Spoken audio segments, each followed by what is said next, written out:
دو لشکر آپس میں لڑ رہے ہیں ایک میدان، ایک جنگلی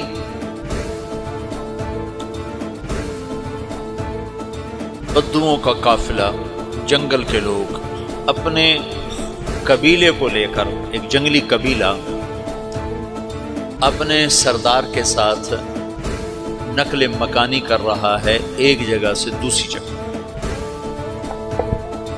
اللہ کا نظام کہ یہ لوگ چلتے چلتے چلتے اس وادی میں پہنچ گئے جہاں جنگ ہو رہی ہے، دو لشکر آپس میں لڑ رہے ہیں۔ جب یہ وہاں پہنچتے ہیں تو ایک لشکر کے قدم اکھڑ رہے ہیں اور دوسرا غالب آ رہا ہے۔ ان کو نہیں پتا شکست کھانے والے کون ہیں اور فتح پانے والے کون ہیں، ان کو نہیں پتا۔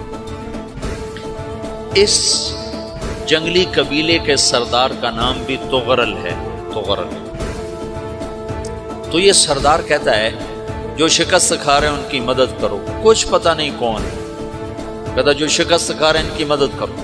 تو 400 وحشی جنگلیوں نے فاتح لشکر کے پیچھے حملہ کر دیا۔ تو ایک کافی ہوتا تو 400 دوڑ دوڑ جب تلواریں پڑیں تو چند لمحوں میں نقشہ بدل گیا، بھاگنے والے جم گئے اور جمنے والے بھاگ پڑے۔ جب جنگ ختم ہوئی تو شکست خوردہ لشکر کے بادشاہ نے ان کو بلایا، اسے پوچھتا ہے مجھے جانتے ہو میں کون ہوں؟ کہا نہیں۔ کہا تو تم نے میری مدد کیوں کی؟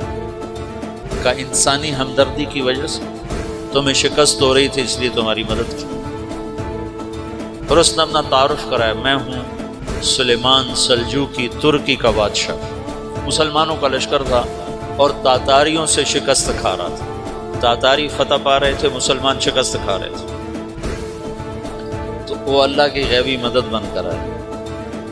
تو وہ اس سے کہتا ہے میرے ساتھ رہنا پسند کرو، تم نے میرے اوپر احسان کیا ہے، میں اس کا بدلہ دینا چاہتا ہوں، میرے ساتھ رہنا پسند کرو؟ کہنے کا کر لوں گا۔ تو اس کو لے کر ترکی آیا اور استنبول اس وقت روم کی حکومت میں تھا، اسے فتح کیا اس تغرل کے آگے چوتھے پانچویں پڑپوتے محمد فاتح نے۔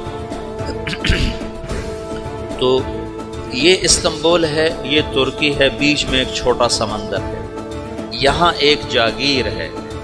تو سلطان سلیمان کہتا ہے یہ جاگیر تجھے وقف ہے، ادھر سے رومی مجھے تنگ کرتے ہیں حملے کر کر کے، تو میرا دفاع کرتے رہنا، یہ جاگیر تیری۔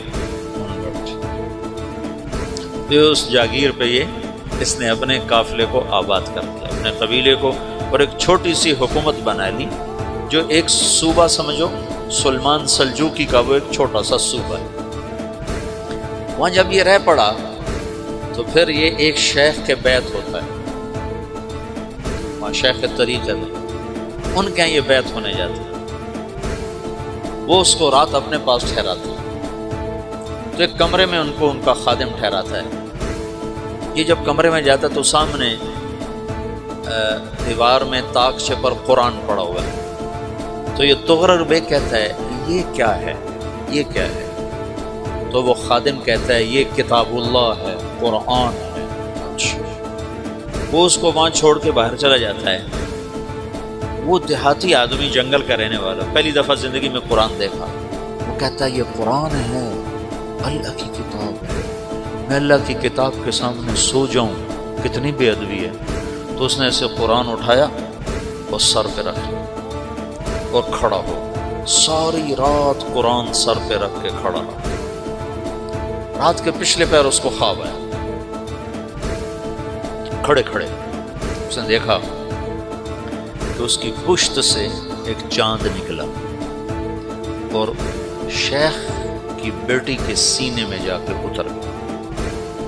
پھر اس لڑکی کے سینے سے ایک درخت نکلا جو پھیلتے پھیلتے پھیلتے 3 بر اعظم پہ چھا، افریقہ پر، یورپ پر، ایشیا۔ پھر اس کی آنکھ کھل گئی، وہ کھڑا ہوا ہے۔ تو اس نے صبح یہ خواب اپنے شیخ کو سنایا، تو انہوں نے اپنی بیٹی اس کے نکاح میں دی تھی۔ اس بیٹی سے ایک بچہ پیدا ہوا، تغرل بیگ نے اس کا نام رکھا عثمان، عثمانی ترک نام سنو، جو میں نے کل بتایا تھا کہ 1924 میں وہ خلافت ختم ہوئی۔